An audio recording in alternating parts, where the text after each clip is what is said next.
News and വ്യൂസിലേക്ക് സ്വാഗതം. ഒരു ജനതയുടെ പൗരത്വത്തിന് ഒരു മതേതര രാജ്യത്ത് മതം അടിസ്ഥാനപ്പെടുത്തുന്നതിൽ ഇവിടുത്തെ ഭരണകൂടത്തിന് ഒരു പ്രശ്നവും തോന്നാത്തത് എന്തുകൊണ്ടാകും? NS മാധവന്റെ മുംബൈ എന്ന കഥയിലെ ഒരു സംഭാഷണ സന്ദർഭം ഇങ്ങനെയാണ്. 1970-ൽ നിങ്ങൾ ഇന്ത്യയിൽ ഉണ്ടായിരുന്നോ? മേഡം, ഞാനന്ന് ജനിച്ചിട്ടില്ല. 71-ൽ അക്കൊല്ലമാണ് ഞാൻ ജനിച്ചത്. അപ്പോൾ 70-ൽ നിങ്ങൾ ഇന്ത്യയിൽ ഉണ്ടായിരുന്നില്ല എന്ന് സമ്മതിക്കുന്നു അല്ലേ? മേഡം, ഞാനന്ന് ജനിച്ചിട്ടില്ല. ബംഗ്ലാദേശിൽ നിന്നുള്ള നുഴഞ്ഞുകയറ്റം തുടങ്ങുന്നതിന് മുൻപ് നിങ്ങൾ ഇന്ത്യയിൽ ഉണ്ടായിരുന്നില്ല എന്ന് ഞാൻ രേഖപ്പെടുത്തട്ടെ. എത്ര തവണയായി പറയുന്നു ഞാനന്ന് ജനിച്ചിട്ടില്ല. അപ്പോൾ മേഡത്തിന്റെ മറുപടി ചോദ്യങ്ങൾക്ക് ഉവ്വ് അല്ലെങ്കിൽ ഇല്ല എന്ന് മാത്രം ഉത്തരം പറഞ്ഞാൽ മതി. ഇനി പറയൂ, ബംഗ്ലാദേശിൽ നിന്നുള്ള നുഴഞ്ഞുകയറ്റത്തിന് മുൻപ്, അതായത് 70-ന് മുൻപ് നിങ്ങൾ ഇന്ത്യയിൽ ഉണ്ടായിരുന്നോ? ഇല്ല, അസീസ് മുറുമുറുത്തുകൊണ്ട് മറുപടി പറഞ്ഞു. നുഴഞ്ഞുകയറ്റ കാലത്ത് 71-ന് ശേഷം ഉവ്വ് ഉണ്ടായിരുന്നു. കുറച്ചു നേരത്തെ നിശബ്ദതയ്ക്ക് ശേഷം അസീസ് ആശ കൈവിടാതെ ചോദിച്ചു, എന്റെ റേഷൻ കാർഡ്? പ്രമീള പുഞ്ചിരിച്ചു. എന്റെ റിപ്പോർട്ട് മുഴുവനായി. ഞാനത് നാളെ തന്നെ അയക്കും. ഞാൻ നുഴഞ്ഞുകയറ്റക്കാരനാണെന്നാണോ നിങ്ങൾ പറഞ്ഞു വരുന്നത്? പ്രമീളയുടെ മറുപടി ഇങ്ങനെയായിരുന്നു, അത് നിങ്ങൾ തന്നെ പറഞ്ഞ കാര്യമല്ലേ? അപ്പോൾ അസീസ് ചോദിക്കുന്നു, ഒരു ദിവസം ഉറക്കത്തിൽ നിന്ന് നിങ്ങളെ വിളിച്ചുണർത്തി ഇന്ത്യക്കാരിയാണെന്ന് തെളിയിക്കാൻ പറഞ്ഞാൽ സഹോദരി നിങ്ങൾ എന്തു ചെയ്യും? പ്രമീള എഴുന്നേറ്റ് നിന്ന ശേഷം പറഞ്ഞു, ഞാൻ എന്റെ പേര് പറയും, അത്ര തന്നെ. എന്റെ ചരിത്രവും ഭൂമിശാസ്ത്രവും എന്റെ പേര് തന്നെയാണ്. പ്രമീള ഗോഖലെ, മഹാരാഷ്ട്ര, ഹിന്ദു, ചിറ്റ്പവൻ ബ്രാഹ്മണ. പൗരത്വ ഭേദഗതി നിയമവും അതിനെ തുടർന്ന് വരുന്ന NPR, NRC ഇവയുടെ ലക്ഷ്യങ്ങളും അപകടങ്ങളും ഇതിലും ഭംഗിയായി വിശദീകരിക്കാൻ ആകില്ല. പൗരത്വത്തിന് പേര് സൂചകവും മതം അടിസ്ഥാനവുമാകുമ്പോൾ മതേതര രാജ്യത്തിന്റെ ഭരണഘടന മതവാദികളെ നോക്കി വിലപിക്കുന്നുണ്ടാകണം. അപ്പോഴും പ്രതീക്ഷയുടെ തുരുത്തായി നിൽക്കുന്ന കേരളം പൗരത്വ ഭേദഗതിക്കെതിരെ സുപ്രീം കോടതിയെ സമീപിക്കുമ്പോൾ വലിയ നിയമ പോരാട്ടത്തിലേക്കോ പൗരത്വ നിയമ ഭേദഗതി നിയമം കടക്കുന്നത്? ഈ വിഷയം ഇന്ന് ന്യൂസ് ആൻഡ് വ്യൂസ് ചർച്ച ചെയ്യുന്നു. അതിഥികളായി ശ്രീ KV അബ്ദുൽ ഖാദർ CPIM-ൽ നിന്നും, ജിൻഷാദ് ജിന്നാസ് കോൺഗ്രസ് നേതാവ്, പ്രിഞ്ചു മഹാദേവ് BJP-ൽ നിന്നും, വിജിത് ദിവാകരൻ മാധ്യമപ്രവർത്തകൻ എന്നിവരാണ്. ശ്രീ അബ്ദുൽ ഖാദർ, നോക്കൂ, ഒരു യൂണിയൻ ഗവൺമെന്റ് നടപ്പിലാക്കുന്ന നിയമത്തിൽ ഒരു സ്റ്റേറ്റിന് മാത്രമായി ഒന്നും ചെയ്യാനാകില്ല എന്ന നറേഷൻ വ്യാപകമായി നിലനിൽക്കുകയാണ്. സംസ്ഥാനത്തെ തന്നെ BJP കേരളത്തിലും അത് നടപ്പിലാക്കുമെന്ന് ആവർത്തിക്കുന്ന വേളയിൽ കൂടിയാണ് കേരളം സുപ്രീം കോടതിയെ സമീപിക്കുന്നത്. എന്താണ് സംസ്ഥാനം പ്രതീക്ഷിക്കുന്നത്? ഈ നിയമം ഇന്ത്യയുടെ ഭരണഘടനയ്ക്ക് എതിരായിട്ടുള്ളൊരു നിയമമാണ്. അപ്പം നമ്മളിപ്പോഴും ബഹുമാനപ്പെട്ട ഇന്ത്യയിലെ പരമോന്നതമായ നീതിപീഠത്തിൽ വിശ്വാസമർപ്പിക്കുന്നുണ്ട്. അതുകൊണ്ടാണ് സംസ്ഥാന ഗവൺമെൻറ് സുപ്രീം കോടതിയെ സമീപിച്ചിട്ടുള്ളത്. ഇവിടുത്തെ DYFI ഉൾപ്പെടെയുള്ള പ്രസ്ഥാനങ്ങളും സുപ്രീം കോടതിയെ സമീപിച്ചിട്ടുണ്ട്. ഈ നിയമം എങ്ങനെയാണ് ഇന്ത്യയുടെ ഭരണഘടനാ വിരുദ്ധമാകുന്നത് എന്നറിയണമെങ്കിൽ നമ്മുടെ ഭരണഘടനയിലെ പ്രധാനപ്പെട്ട വ്യവസ്ഥകൾ, അനുച്ഛേദങ്ങൾ പരിശോധിച്ചാൽ മതി. ഭരണഘടനയുടെ 14ാമത് അനുച്ഛേദം വളരെ കൃത്യമായി ചൂണ്ടിക്കാണിക്കുന്ന ഒരു കാര്യം, ഇന്ത്യയിൽ ഉണ്ടാകുന്ന ഏതൊരു നിയമവും ഇന്ത്യയിൽ ജീവിക്കുന്ന ജാതികളെയോ ഏതെങ്കിലും വിഭാഗത്തെയോ പ്രത്യേകമായിട്ട് ഒഴിവാക്കുന്ന ഒന്നാവരുത് എന്നുള്ളതാണ്. നിയമം എല്ലാവർക്കും ബാധകമാകണം. അങ്ങനെ ഉണ്ടാക്കുന്ന നിയമത്തിൻ്റെ ആനുകൂല്യം ഏതെങ്കിലും ഒരു ജാതി വിഭാഗത്തിനോ മതവിഭാഗത്തിനോ ഏതെങ്കിലും ഇന്ത്യയുടെ ഒരു പ്രദേശത്ത് ജനിച്ചയാൾക്കോ നഷ്ടമാവാൻ പാടില്ല. അതാണ് ഭരണഘടനയുടെ അന്തസ്സത്ത. ആ അന്തസ്സത്തെയാണ് കേന്ദ്ര ഗവൺമെൻറ് പൗരത്വ ഭേദഗതി നിയമത്തിലൂടെ ഇടിച്ചു തകർക്കുന്നത്. നമ്മുടെ രാജ്യത്തെ പൗരത്വം എന്നുള്ളത് ഇവിടെ ജനിച്ച ഓരോരുത്തരുടെയും അവകാശമാണ്. നമുക്കറിയാം, ഏതൊരു രാജ്യത്തും അവിടെ ജനിച്ച മനുഷ്യർക്ക് പൗരത്വം നൽകുന്നുണ്ട്.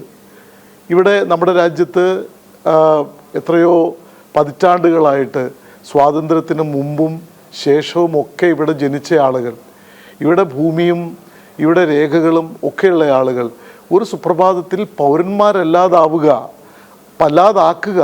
എന്നുള്ളൊരു നിയമം ഞാൻ പ്രതീക്ഷിക്കുന്നു സുപ്രീം കോടതിയുടെ പടിവാതിക്കൽ പോലും ഈ നിയമം നിലനിൽക്കാൻ പോകുന്നില്ല.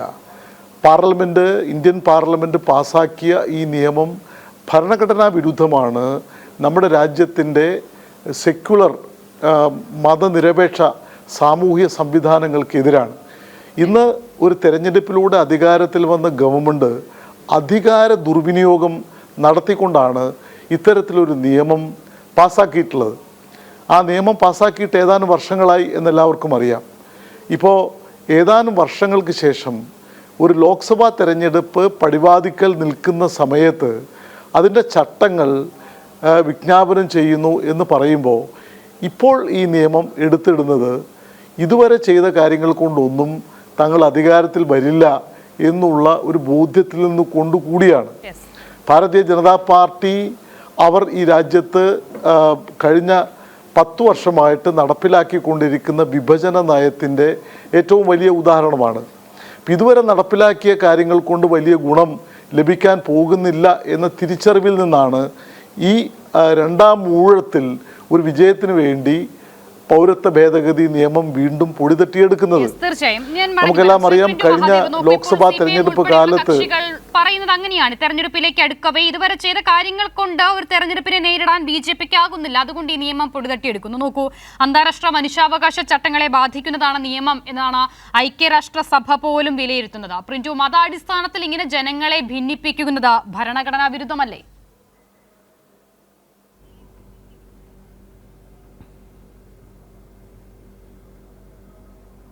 പ്രിന്റു മ്യൂട്ടാണെന്ന് തോന്നുന്നു, ശബ്ദം കേൾക്കുന്നില്ല.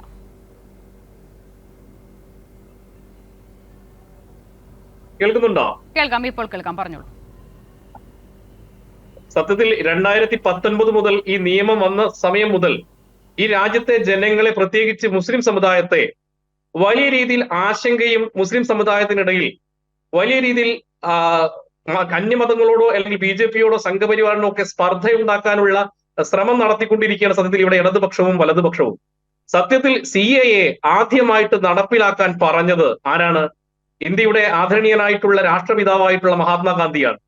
1947 പ്രാർത്ഥനാ യോഗത്തിലാണ് അദ്ദേഹം പറഞ്ഞത്, പാകിസ്ഥാനിലോ അതോടൊപ്പം തന്നെ അഫ്ഗാനിസ്ഥാനിലോ ഏതെങ്കിലും തരത്തിൽ മതപരമായിട്ടുള്ള വിവേചനം അനുഭവിക്കുന്ന മുഴുവൻ ആളുകളെയും ഉൾക്കൊള്ളാൻ ഈ രാജ്യം തയ്യാറാണെന്ന് ആദ്യം പറഞ്ഞത് മഹാത്മാഗാന്ധിയാണ്. പിന്നീട് ഇത് ആവർത്തിക്കുകയാണ് ജവഹർലാൽ നെഹ്റു ചെയ്തത്. പിന്നീട് മൻമോഹൻ സിംഗും പ്രകാശ് കാരാട്ടും പറഞ്ഞതാണ്, മമതാ ബാനർജിയും പാർലമെന്റിനകത്ത് പറഞ്ഞതാണ്.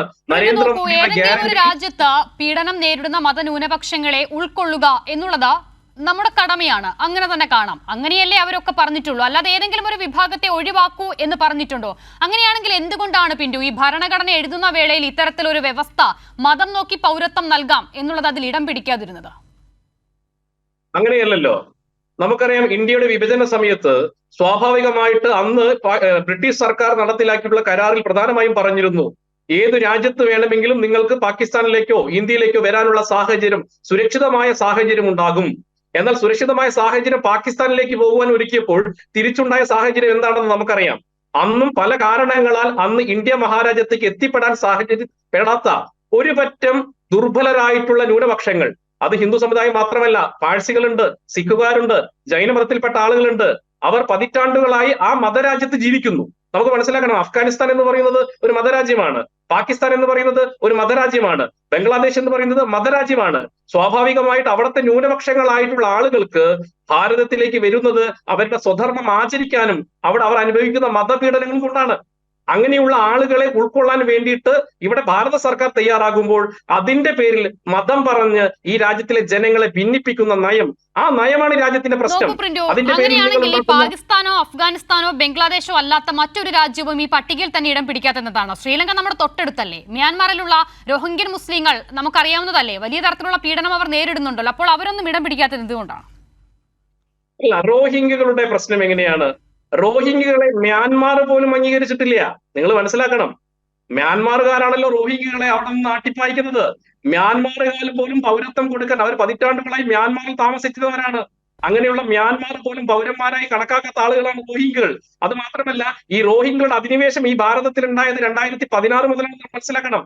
2016 മുതൽ റോഹിംഗ്യകൾ ഇവിടെ വന്നോട്ടെ, 10 വർഷം ഈ ഭാരതത്തിൽ ജീവിക്കട്ടെ, 10 വർഷം കൊണ്ട് അവർക്ക് പൗരത്വം നൽകാൻ ഈ സർക്കാർ തയ്യാറാണല്ലോ. അങ്ങനെയുള്ള നിയമചട്ടം ഉണ്ടല്ലോ. പക്ഷെ ഇതല്ലല്ലോ. ഇത് 1947 മുതൽ അഫ്ഗാനിസ്ഥാനിലും പാകിസ്ഥാനിലും ബംഗ്ലാദേശിലും അടക്കം മതത്തിന്റെ പേരിൽ, ഒരു മതത്തിൽ ജനിച്ചതിന്റെ പേരിൽ ക്രൂരമായ ബലാത്സംഗത്തിനും ക്രൂരമായ പീഡനങ്ങൾക്കും നോക്കൂ, ഞാൻ ചോദിച്ചത് ഈ പാകിസ്ഥാനും അഫ്ഗാനിസ്ഥാനും ബംഗ്ലാദേശും അല്ലാത്ത മറ്റൊരു രാജ്യവും ഇപ്പൊ റോഹിംഗ്യന്റെ അത് സ്പെഷ്യൽ കേസാണെന്ന് പ്രിന്റ് പറയുന്നു, വാദത്തിന് വേണ്ടി അംഗീകരിക്കാം. അങ്ങനെയാണെങ്കിൽ പോലും ഈ 3 രാജ്യങ്ങളല്ലാതെ മറ്റൊരു രാജ്യങ്ങളും ഈ പട്ടികയിൽ ഇടം പിടിക്കാത്തത് എന്തുകൊണ്ടാണ്? അല്ല, അതിന്റെ ആവശ്യമില്ലല്ലോ. അങ്ങനെയാണെങ്കിൽ നോക്കൂ, ലോകത്ത് സിറിയയുണ്ട്, ലിബിയയുണ്ട്, ലോകരാജ്യങ്ങളിൽ മുഴുവൻ അഭയാർത്ഥികളുണ്ട്. അങ്ങനെ ലോകരാജ്യത്തിലെ മുഴുവൻ അഭയാർത്ഥികളെയും ഭാരതത്തിലേക്ക് കൊണ്ടുവരാനുള്ള മാൻ പവർ ഈ രാജ്യത്തിനുണ്ടോ? നിങ്ങൾ എന്താ പറയുന്നത്? നമുക്കറിയില്ല, അതത് സാഹചര്യത്തിനനുസരിച്ചാണ്. ഇതിന് 1947 മുതൽ ഇത്രയും 2024 വരെയുള്ള ഒരു ചരിത്രമുണ്ട്. അവിടെയുള്ള ദുർബലരായിട്ടുള്ള ആളുകളെ ഈ രാജ്യത്ത് നമ്മൾ അവരെ ചേർത്ത് പിടിക്കുന്ന സമയത്ത് ഡൽഹികളുടെ ടെന്റുകളിൽ ഇപ്പോഴും മഞ്ഞും വെളിച്ചവും വെയിലും കൊണ്ടവർ ജീവിക്കുകയാണ്. അവരെ നമ്മുടെ രാജ്യത്തിന്റെ പൗരന്മാരാക്കുമ്പോൾ എന്താ പ്രശ്നം? നിങ്ങൾ മനസ്സിലാക്കണം, ഈ രാജ്യത്ത് ഇപ്പോഴും അനധികൃത കുടിയേറ്റക്കാർ ഒരുപാടുണ്ട്. അവർ ഒരാളെ പോലും പോകണമെന്ന് പറഞ്ഞിട്ടില്ലല്ലോ. അവർക്ക് 10 വർഷം ഈ രാജ്യത്ത് താമസിച്ചു കഴിഞ്ഞാൽ സ്വാഭാവികമായിട്ട് പൗരത്വം കിട്ടും. ശരി, ഞാൻ മറ്റു വിഷയങ്ങളിലേക്ക് അടുത്ത ഘട്ടത്തിൽ മടങ്ങിയെത്താൻ പ്രിന്റു. ഞാൻ മറ്റുള്ളവരിലേക്ക് കൂടി പോകട്ടെ. ശ്രീജിത്ത് ദിവാരൻ, നോക്കൂ, അസമിലെ പൗരത്വ രജിസ്റ്റർ നമുക്കറിയാം. ഇതിനെ തുടർന്ന് ഇനി പ്രതീക്ഷിക്കുന്ന മറ്റ് സംസ്ഥാനങ്ങളിൽ കൂടി അതാണ്, പൗരത്വ രജിസ്റ്ററാണ്. 19 ലക്ഷം ആളുകളാണ് അന്ന് NRCയിൽ നിന്ന് പുറത്തു നിന്നത്. അതിൽ ഏകദേശം 14 മുതൽ 15 ലക്ഷം ആളുകൾ ഹിന്ദുക്കളുമായിരുന്നു. അപ്പോൾ ഈ നിയമം വരുന്നതോടുകൂടി ഈ 15 ലക്ഷം ആളുകൾ ലീഗലാകുകയും ഇതിന് പുറത്തു നിൽക്കുന്ന 4 ലക്ഷം മുസ്ലിങ്ങൾ ഇല്ലീഗലാകുകയും ചെയ്യുന്നു. ഇപ്പോൾ BJP ഉയർത്തുന്ന വാദം അത് ഈ ഒരു അനീതിയെ ന്യായീകരിക്കാൻ മാത്രമുള്ളതാണ്.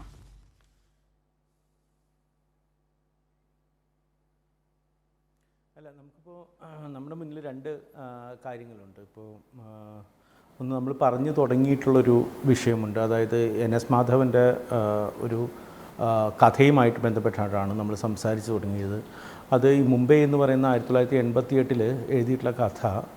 ആ കഥയിൽ വളരെ നിർണായകമായിട്ടുള്ളൊരു കാര്യം ഉന്നയിക്കുന്നത് എങ്ങനെയാണ് ഈ ബംഗ്ലാദേശ് പൗരത്വം അല്ലെങ്കിൽ ബംഗ്ലാദേശിൽ നിന്ന് വരുന്ന മനുഷ്യരുടെ അല്ലെങ്കിൽ 1971 കുടിയേറ്റം ആണ് അതിലൊരു വലിയ ഒരു പോയിൻ്റായിട്ട് നിൽക്കുന്നത്.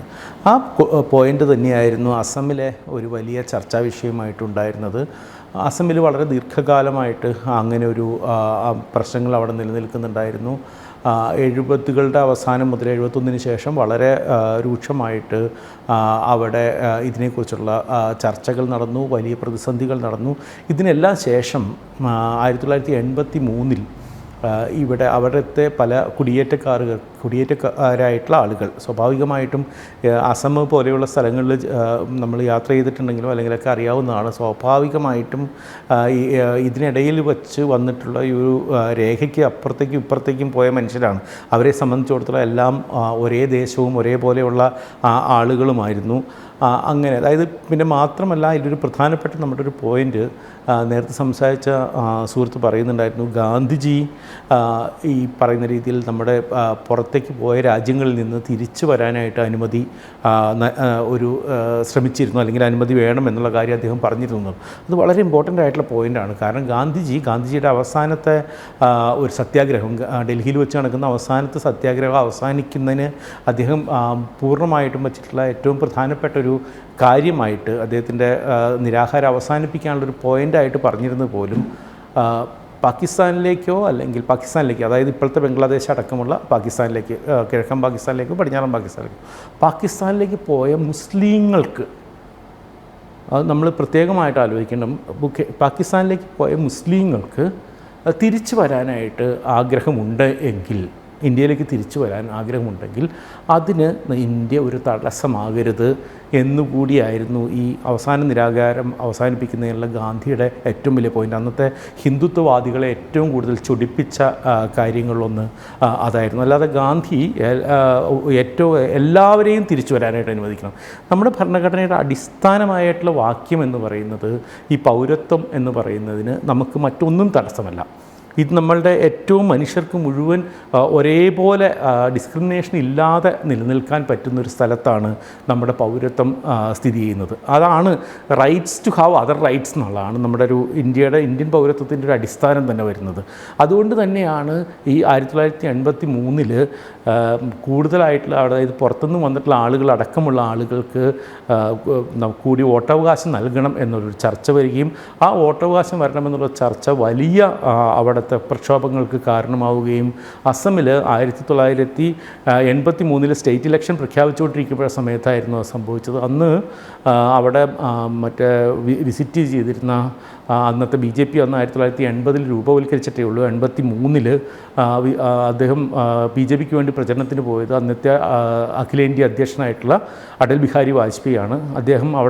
അദ്ദേഹം ചർച്ച കഴിഞ്ഞിടയ്ക്ക് അദ്ദേഹം പറഞ്ഞു, ഇതേപോലെ വിദേശികളാണ് ഇപ്പോൾ അസമിൽ കയറി ഭരണം നടത്തുന്നത്, വിദേശികളാണ് ധാരാളമുള്ളത്, ഇവരെ നിയന്ത്രിക്കാനായിട്ട് ആരുമില്ല, പഞ്ചാബ് പോലെയുള്ള വല്ല സ്ഥലത്തൊക്കെ ആയിരുന്നെങ്കിൽ ഇവരെ കൊന്നു തള്ളിയേനെ എന്ന് പറഞ്ഞിട്ടുള്ള വളരെ ഇൻഫ്ലമേറ്ററി ആയിട്ടുള്ള, സാധാരണ രീതിയിൽ വാജ്പേയിയെ കുറിച്ചിട്ട് നമുക്ക് പുറമെ ഇതുവരെയുള്ളൊരു പൊതുചരിത്രത്തിൽ കാണാവുന്ന അദ്ദേഹം വളരെ സ്പോക്സ് ആയിട്ടുള്ളൊരു മനുഷ്യനാണ്. അദ്ദേഹം വളരെ അങ്ങനെയൊന്നുമില്ല, കവിതയൊക്കെയാണ് അദ്ദേഹത്തിൻ്റെ മാർഗം എന്നുള്ളതാണ്. പക്ഷേ ഏറ്റവും ഇൻഫ്ലമേറ്ററി ആയിട്ടുള്ളൊരു സ്റ്റേറ്റ്മെൻറ്റ് അദ്ദേഹം അവിടെ നടത്തുകയും 1983 ഫെബ്രുവരി 18 വെളുപ്പിന് നെല്ലി കൂട്ടക്കൊല എന്ന് പിന്നീട് അറിയപ്പെട്ട ഏതാണ്ട് 18 ഗ്രാമങ്ങളിൽ മധ്യ ആസാമിൽ ഏതാണ്ട് 3000-ഓളം പേരെ കൂട്ടക്കൊല ചെയ്യാൻ സംഭവിച്ചിട്ടുണ്ടായിരുന്നു. അതിനെ തുടർന്നാണ് ഈ അസം അക്കോർഡ് എന്ന് പറയുന്നൊരു കാര്യം ഉണ്ടാകുന്നത്. യഥാർത്ഥത്തിൽ കൂട്ടക്കൊല ചെയ്ത ആളുകളെ ശിക്ഷിക്കുന്നതിന് പകരമായിട്ട് ഒരു പീസ് എഗ്രിമെൻ്റ് ഉണ്ടാക്കാനാണ് അന്നത്തെ കേന്ദ്ര സർക്കാർ, അക്കാലത്തിന് ശേഷം വന്ന രാജീവ് ഗാന്ധിയുടെ സർക്കാർ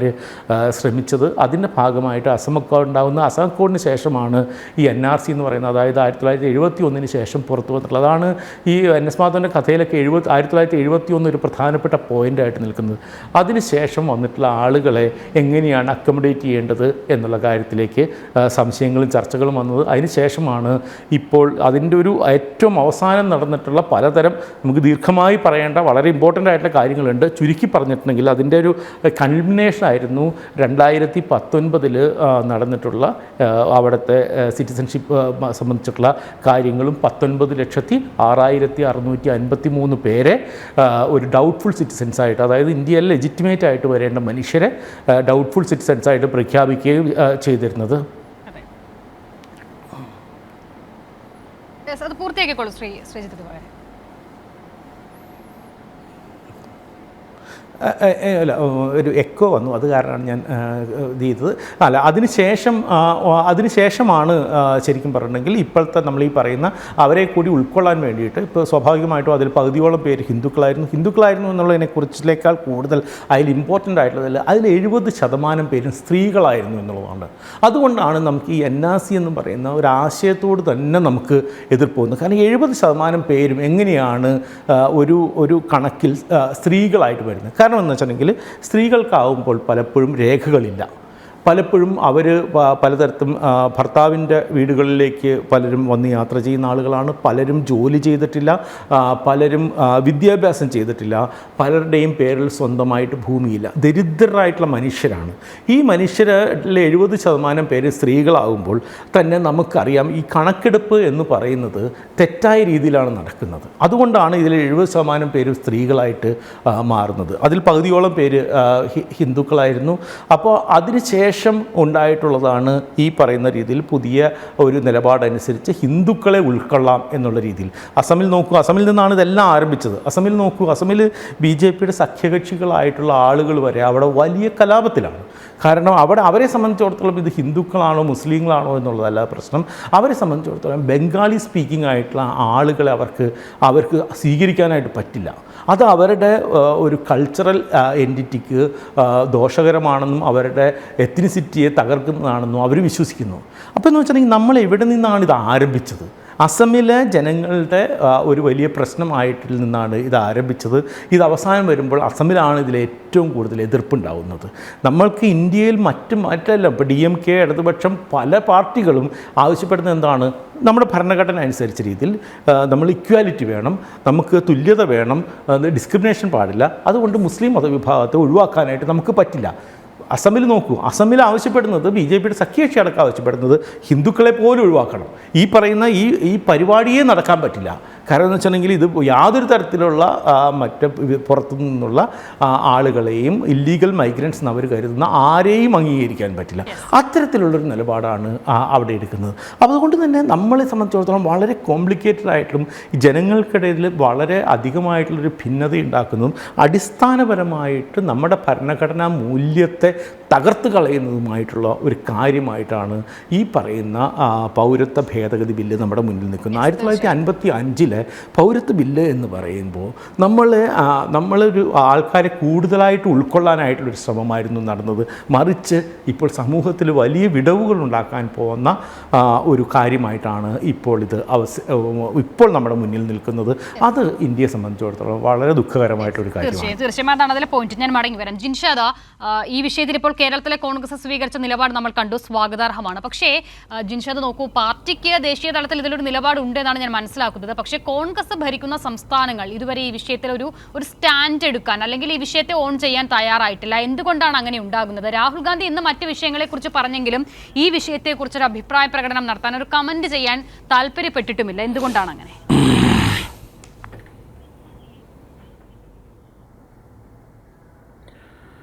അഷിത, ഈ രാജ്യം ഭരിക്കുന്നത് BJPയും നരേന്ദ്രമോദിയും RSSും നേതൃത്വം കൊടുക്കുന്ന സംഘപരിവാറാണ്. ഈ സംഘപരിവാർ ജനസംഘം ഉണ്ടായ കാലഘട്ടം മുതൽ അവർ ഫോളോ ചെയ്യുന്ന അവരുടെ ഒരു സംഘടനാ രീതി എന്ന് പറയുന്നത് ഡിവൈഡ് ആൻഡ് റൂളാണ്. ഈ ഡിവൈഡ് ആൻഡ് റൂള് നമ്മുടെ രാജ്യത്ത് നമ്മൾ കണ്ടിട്ടുള്ളത് സ്വാതന്ത്ര്യ സമരത്തിലാണ്. അതായത് സ്വാതന്ത്ര്യ സമര പോരാട്ടത്തിൽ ഏർപ്പെട്ട സ്വാതന്ത്ര്യ സമര സേനാനികളെ പോലും ഓരോന്ന് പറഞ്ഞ് കഥകളുണ്ടാക്കി മതത്തിൻ്റെ പേരിൽ, ഗോത്രത്തിൻ്റെ പേരിൽ, അതിർത്തിയുടെ പേരിൽ ഇവർ ഡിവൈഡ് ചെയ്ത് അവരുടെ സമരങ്ങൾ പൊളിക്കുക എന്ന ഒരു ടാക്ടിക്സാണ് ഇവർ ഉപയോഗിച്ചുകൊണ്ടിരുന്നത്. ഇന്നിപ്പോൾ അതേ ടാക്ടിക്സാണ് ഇവിടുത്തെ രാജ്യം ഭരിക്കുന്ന BJPയും ഉപയോഗിക്കുന്നത്. അതിപ്പോൾ ഒരു തെരഞ്ഞെടുപ്പാണെങ്കിലും അല്ലെങ്കിലും മതങ്ങൾക്ക് ഇടയിൽ വിഭജനമുണ്ടാക്കി, അല്ലെങ്കിൽ ജനങ്ങൾക്കിടയിൽ മതം കൊണ്ട് വിഭജനമുണ്ടാക്കി അവർ മനുഷ്യരെ വേർതിരിക്കാൻ നോക്കുന്നൊരു സാഹചര്യം. മറ്റൊരു ഘട്ടത്തിൽ ഇവർ രാഷ്ട്രീയ പാർട്ടികളെ ഭിന്നിപ്പിച്ച് ഭരിക്കാൻ നോക്കുന്ന ഒരു സാഹചര്യമാണ്. അതിപ്പോൾ ഏതൊക്കെ രാഷ്ട്രീയ പാർട്ടികളാണെങ്കിലും ഇവർ അവരെ രണ്ടാക്കി അവരെയൊക്കെ അവരുടെ ശക്തി ഇല്ലായ്മ ചെയ്യുന്ന ഒരു സാഹചര്യമാണ് നമ്മുടെ കൺമുന്നിൽ തന്നെ കിടക്കുന്നുണ്ട്. ശിവസേനയെ അവർ രണ്ടാക്കി, NCPയെ രണ്ടാക്കി, അവർ ജനതാദളിനെ രണ്ടാക്കി, അവർ ആം ആദ്മിയെ രണ്ടാക്കാൻ നോക്കുന്നു. കോൺഗ്രസിൻ്റെ ഒട്ടനവധി MLAമാരെ MP മാരെ ഇവർ ചാക്കിട്ട് പിടിക്കുന്നു. അതിപ്പോൾ ചെറുതും വലുതുമായ എല്ലാ രാഷ്ട്രീയ പാർട്ടികളെയും, സമാജ്വാദി പാർട്ടിയെ അല്ലെങ്കിൽ BSPയെ, അതുപോലെ മമതാ ബാനർജിയുടെ TMCയെ, അങ്ങനെ എവിടെയൊക്കെ ജനപ്രതിനിധികളുണ്ടോ അവരെയൊക്കെ ഡിവൈഡ് ചെയ്ത് ഇവർ വേറെ വേറെ വിങ്ങാക്കാൻ നോക്കുകയാണ്. ഇത് ശരിക്കും പറഞ്ഞാൽ ബ്രിട്ടീഷുകാരുടെ തന്ത്രമാണ് ഇപ്പോൾ ഈ രാജ്യം ഭരിക്കുന്ന BJP ഉപയോഗിക്കുന്നത്. ശരിക്കും പറഞ്ഞാൽ ഈ രാജ്യം ഭരിക്കുന്ന BJPയെ ഭാരത ജനതാ പാർട്ടി എന്നല്ല വിളിക്കേണ്ടത്, ബ്രിട്ടീഷ് ജനതാ പാർട്ടി എന്നാണ് ഇപ്പോൾ നമുക്ക് അഭിസംബോധന ചെയ്യേണ്ടത്. കാരണം ഇവർ മനുഷ്യരെ വിഭജിച്ചുകൊണ്ടിരിക്കുകയാണ്. എന്തൊക്കെ പറഞ്ഞാൽ എത്ര എണ്ണമുണ്ട് എന്നുള്ളത് നമുക്കറിയാം. അവിടെയാണ് കേരളം ഇപ്പോൾ സുപ്രീം കോടതി ഈ വിഷയത്തിൽ സമീപിക്കുന്നു. ബംഗാൾ ഈ നിയമം ഏറ്റവും കൂടുതൽ ബാധിക്കാനിടയുള്ള സംസ്ഥാനങ്ങളിൽ ഒന്നാണ് പശ്ചിമ ബംഗാൾ. മമതാ ബാനർജി പറയുന്നു ആരും ഈ പൗരത്വത്തിന് അപേക്ഷിക്കരുത് എന്ന്. അവർ അതിലൊരു നിലപാടെടുക്കുന്നു. അവിടെ എന്തുകൊണ്ട് കോൺഗ്രസ് അങ്ങനെ ഒരു സ്റ്റാൻഡ് എടുക്കുന്നില്ല എന്നുള്ളതാണ് ചോദ്യം. കോൺഗ്രസ് ഭരിക്കുന്ന സംസ്ഥാനങ്ങളുടെ കാര്യമാണ് കേട്ടോ.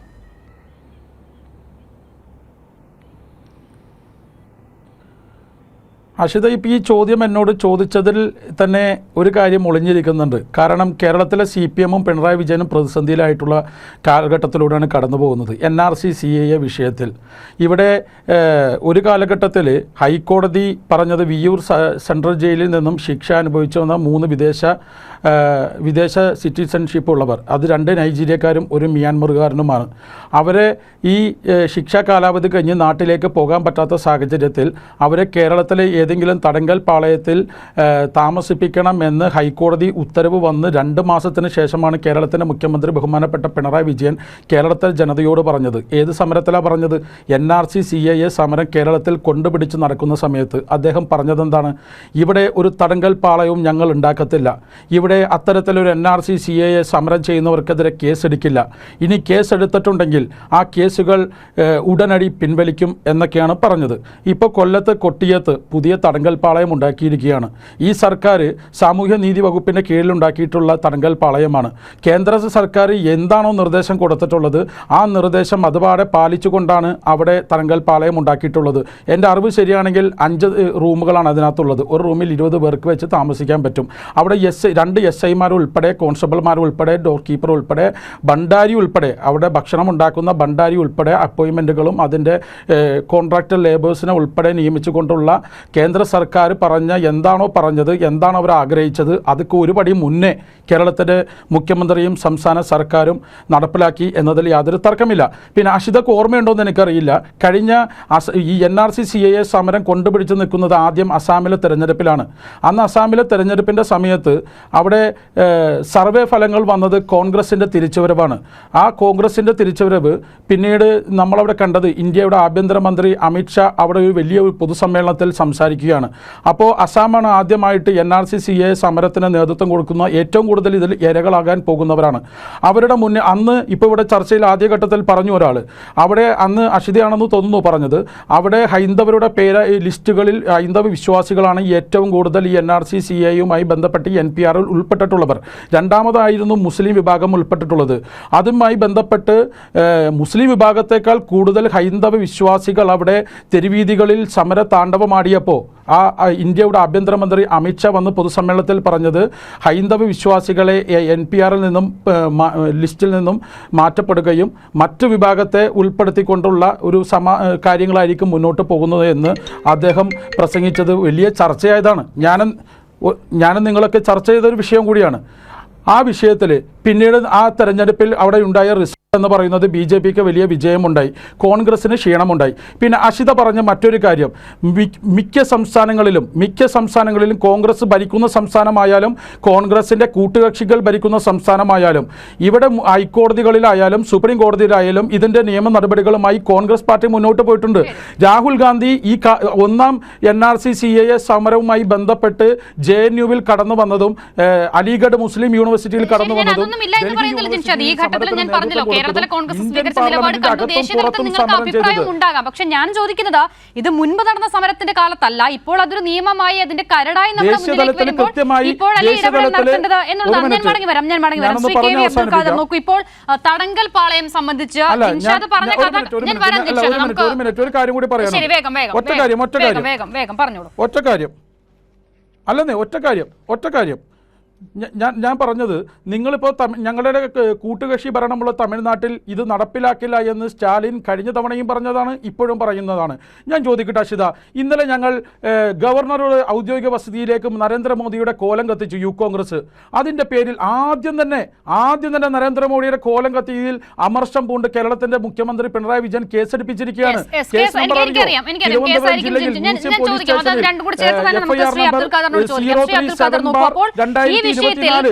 ബൽറാം നിയമം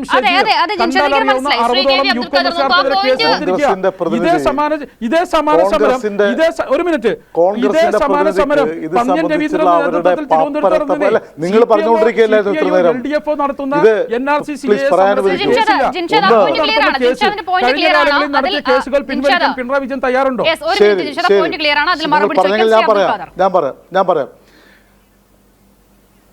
അതായത് കോൺഗ്രസ് പാർട്ടിക്ക് ഉത്തരം മുട്ടിയാൽ കൊഞ്ഞനം കുത്തുക എന്നുള്ള സ്വഭാവമുണ്ട്. അത് കേരളത്തിൽ നടത്തിക്കൊണ്ടിരിക്കുകയാണ്.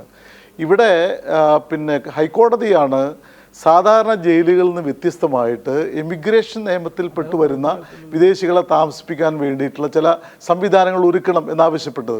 അതിനു വേണ്ടിയിട്ടാണ് ഇത്തരം ചില സംവിധാനങ്ങൾ ഒരുക്കിയത്.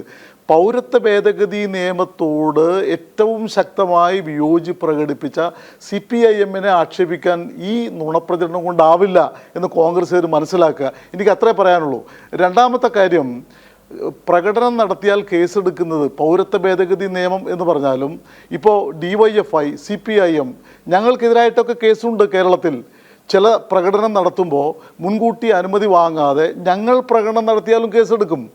അത് ഞങ്ങൾ ഉന്നയിക്കുന്ന മുദ്രാവാക്യത്തിൻ്റെ പേരിലുള്ള വിരോധം കൊണ്ട് കേസെടുക്കുന്നതല്ല. ഇതൊക്കെ ആരെ പറ്റിക്കാനാണ് ഈ കള്ളം പറയുന്നത്? ഇവിടെ നേരത്തെ ഒന്നാമത് പൗരത്വ ഭേദഗതി നിയമം വന്ന സമയത്ത് നടത്തിയ പ്രകടനങ്ങളിൽ ഉണ്ടായിരുന്ന കേസുകൾ പിൻവലിച്ചു. ഗുരുതരമായിട്ടുള്ള തകർക്കൽ, പൊളിക്കൽ ഇത്യാദി സംഗതികൾ ഒഴികെയുള്ള കേസുകളെല്ലാം ഇവിടെ പിൻവലിച്ചു. കേരളത്തിൻ്റെ നിലപാടിനെ നുണപ്രചരണം കൊണ്ട് മറയ്ക്കാം എന്നുള്ള കോൺഗ്രസിൻ്റെയും UDFിൻ്റെയും നിലപാട് വിലപ്പോവില്ല. കാരണം ഈ രാജ്യം കണ്ടുകൊണ്ടിരിക്കുകയാണ്. ആരാണ് BJP ഗവൺമെൻറ് ഇവിടെ നേരത്തെ ഒരുപാട് കാര്യങ്ങൾ BJPയുടെ പ്രതിനിധി പറഞ്ഞു. സത്യത്തിൽ ഇത്തരത്തിൽ ജനങ്ങളെ ഭിന്നിപ്പിക്കുന്നതിന് മഹാത്മാഗാന്ധിജിയുടെയും ജവഹർലാൽ നെഹ്റുവിൻ്റെയൊക്കെ പേര് വലിച്ചഴിച്ചത് തന്നെ അങ്ങേയറ്റം പ്രതിഷേധാർഹമായിട്ടുള്ളൊരു കാര്യമാണ്. മതത്തിൻ്റെ പേരിൽ ഏതെങ്കിലും വിഭാഗത്തെ, അത് മുസ്ലിം ആവട്ടെ, ഹിന്ദു ആവട്ടെ, പാഴ്സി ആവട്ടെ, ജൈനനാവട്ടെ, ഇന്ത്യയിൽ ഒരു നിയമം ഉണ്ടാക്കുമ്പോൾ എല്ലാവർക്കും ഗുണഫലം കിട്ടും, ഈ വിഭാഗത്തിന് മാത്രം കിട്ടില്ല എന്ന് വരുന്നൊരു നിയമം പാസ്സാക്കാൻ ഞങ്ങൾ തീരുമാനിച്ചത് മഹാത്മാഗാന്ധിജിയും ജവഹർലാൽ നെഹ്റുവും പറഞ്ഞിട്ടാണ് എന്നൊക്കെ പറഞ്ഞാൽ ശുദ്ധ അസംബന്ധം എന്നല്ലാതെ മറ്റൊന്നും പറയാനില്ല. ഇവിടെ യഥാർത്ഥത്തിൽ പ്രശ്നം എന്താണ്? നമ്മുടെ രാജ്യത്ത് കഴിഞ്ഞ 10 വർഷമായിട്ട് നരേന്ദ്രമോദി ഭരിക്കുകയാണ്. രാജ്യത്തിൻ്റെ എല്ലാ മേഖലയിലും നമ്മൾ പുറകോട്ട് പോയി.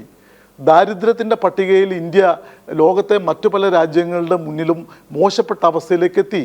തൊഴിലില്ലായ്മ വർദ്ധിക്കുന്നു.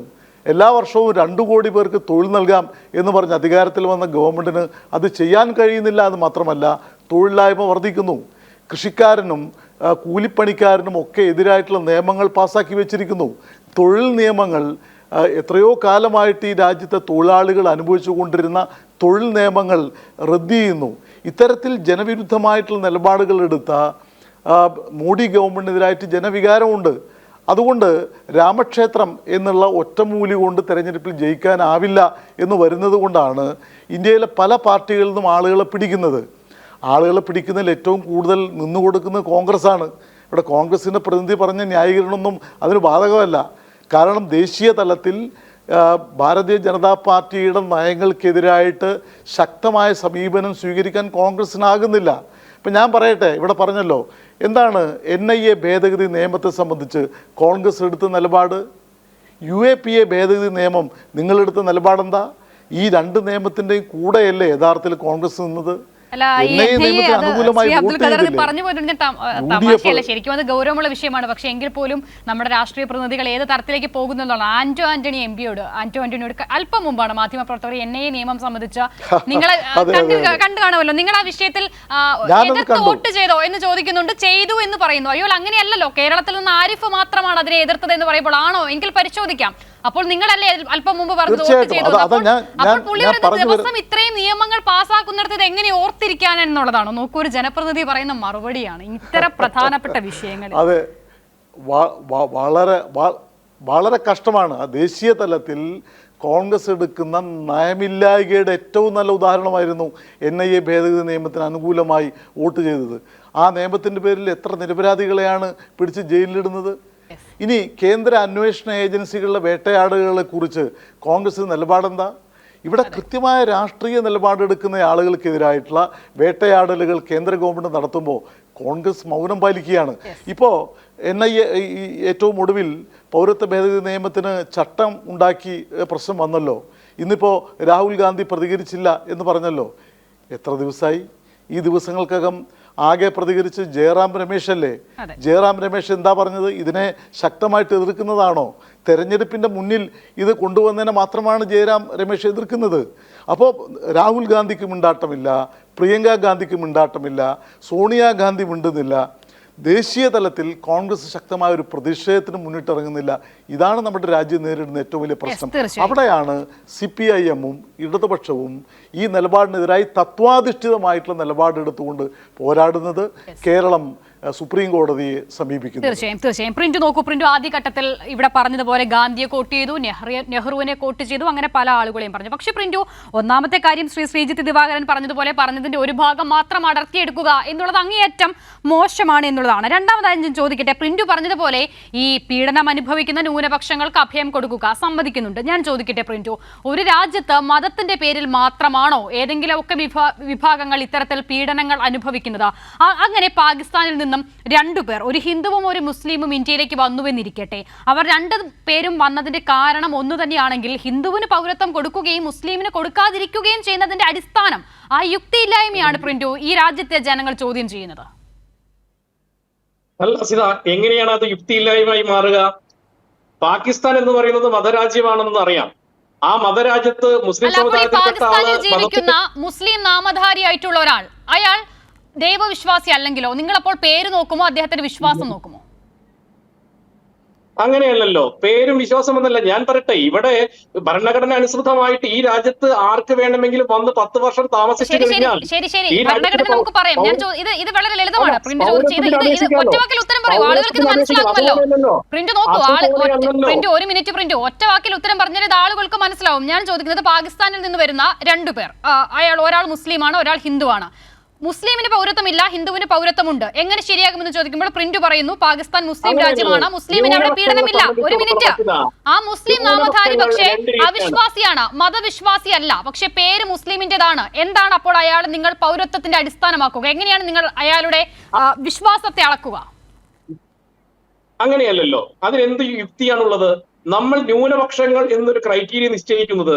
ഈ രാജ്യത്തെ ന്യൂനപക്ഷങ്ങൾ ആരെന്ന് പറഞ്ഞു കഴിഞ്ഞാൽ ഒരു സംശയം വേണ്ട, മുസ്ലിങ്ങളും ക്രിസ്ത്യാനികളും പാഴ്സികളും ബുദ്ധന്മാരും സിഖുകാരുമാണ്. പാകിസ്ഥാനിലെ ന്യൂനപക്ഷങ്ങൾ ആരെന്ന് പറഞ്ഞാൽ ഒരു സംശയം വേണ്ട, അവിടുത്തെ ഹിന്ദുക്കളും ഹിന്ദുക്കൾ ന്യൂനപക്ഷമാകുന്നിടത്ത് മാത്രം ഈ നിയമം ആപ്ലിക്കബിൾ ആകുന്നത് എങ്ങനെയാണ്? അപ്പോൾ ആരെയാണ് ഇവിടേക്ക് കൊണ്ടുവരേണ്ടത്? ആരെയാണ് ഒഴിവാക്കേണ്ടത്? ഞാൻ ചോദിക്കട്ടെ, തസ്ലിമ നസ്രീൻ ബംഗ്ലാദേശിൽ നിന്ന് ഇന്ത്യയിലേക്ക് വന്നതല്ലേ? അവരുടെ പേര് തസ്ലിമ നസ്രീൻ എന്നല്ലേ? ഇന്ത്യ രാജ്യത്ത് വന്ന് പൗരത്വത്തിന് അപേക്ഷിച്ചപ്പോൾ അവർക്ക് പൗരത്വം കൊടുത്തല്ലോ. അസിത പറഞ്ഞതിന് ഉത്തരം അതിലുണ്ടല്ലോ. അങ്ങനെ മുസ്ലിം ആണെന്നോ ഹിന്ദു ആണെന്നോ നോക്കിയിട്ടല്ല പൗരത്വം. ഈ വിഷയത്തെ സംബന്ധിച്ചിടത്തോളം 1947 മുതലുള്ള ഒരു പ്രശ്നത്തിന് പരിഹാരമാണ്. ഇവിടത്തെ 18 കോടി മുസ്ലിം സമുദായത്തിൽപ്പെട്ട ഒരാളെ പോലും ഇത് ബാധിക്കില്ല. ഇന്ത്യയിൽ ഒരു പൗരനെ പോലും ഇത് ബാധിക്കില്ല. ഇവിടെ ഇനി വന്നു ചേർന്നിട്ടുള്ള മുസ്ലിം കുടിയേറ്റക്കാരായിട്ടുള്ള ഒരാളെ പോലും ഇത് ബാധിക്കില്ല. ഇങ്ങനെ ബാധിക്കാത്ത ഒരു വിഷയത്തെ 33,100 പേർക്ക് ഇവിടുത്തെ പൗരത്വം കൊടുക്കുന്ന ഒരു വിഷയത്തെ ഹിന്ദുവിന്റെയും മുസൽമാന്റെയും പേര് പറഞ്ഞുകൊണ്ട് ഈ രാജ്യത്തെ ഇവിടെ ഇതുവരെയുള്ള മുസ്ലിങ്ങളെ ഇത് ബാധിക്കില്ല, ഇനി വരാൻ പോകുന്ന മുസ്ലിങ്ങളെ ഇത് ബാധിക്കില്ല. അങ്ങനെയാണെങ്കിൽ ആരെയാണ് ഇത് ബാധിക്കുന്നത്? ശ്രീ അബ്ദുൽ ഖാദർ, എനിക്ക് BJP പ്രതിനിധിയോട് ചോദിക്കാനുള്ള ചോദ്യം, നിങ്ങൾ രാജ്യവ്യാപകമായി NRC നടപ്പിലാക്കുമോ ഇല്ലയോ?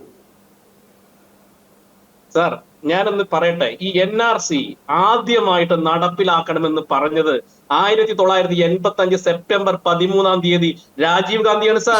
എന്റെ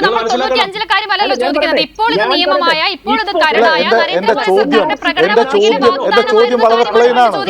എന്റെ ചോദ്യം വളരെ ക്ലിയർ ആണ് ശ്രീ പിന്റോ. ചോദിക്കാൻ കാരണം ശ്രീ അമിത്ഷാ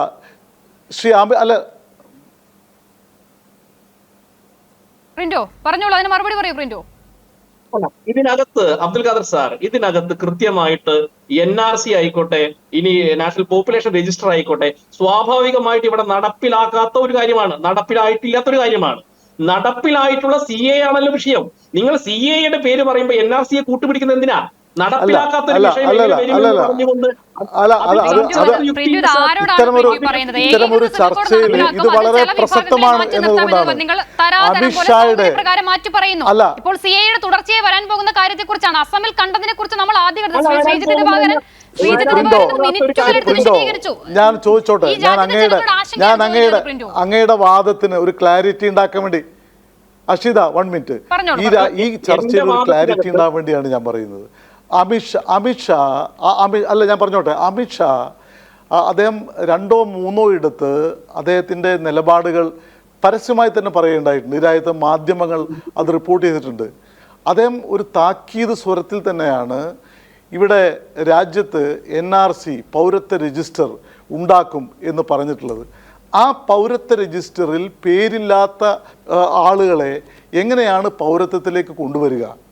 ഇവിടെ ഇത്തരമൊരു നിയമം കൊണ്ടുവന്നാൽ NRC നടപ്പിലാക്കപ്പെട്ടാൽ, അത് പ്രാവർത്തികമാക്കപ്പെട്ടാൽ ആർക്ക് പൗരത്വം കിട്ടും, ആർക്ക് കിട്ടില്ല?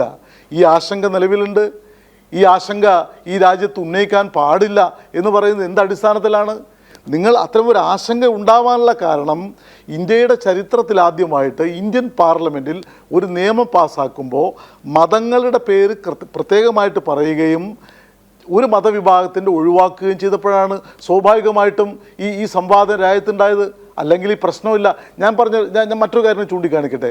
പാകിസ്ഥാനിൽ നിന്ന് ഇപ്പോൾ പുതിയതായിട്ടുള്ള ചില പ്രശ്നങ്ങൾ, ഇപ്പോൾ എനിക്ക് നേരിട്ട് അറിയുന്നൊരു കാര്യം, ഒരു ഇന്ത്യൻ പെൺകുട്ടി അമേരിക്കയിൽ പോയി, അവരവിടെ പഠിക്കാൻ പോയതാണ്. അവർ ഒരു പാകിസ്ഥാൻ പൗരനുമായിട്ട് പ്രണയത്തിലായി.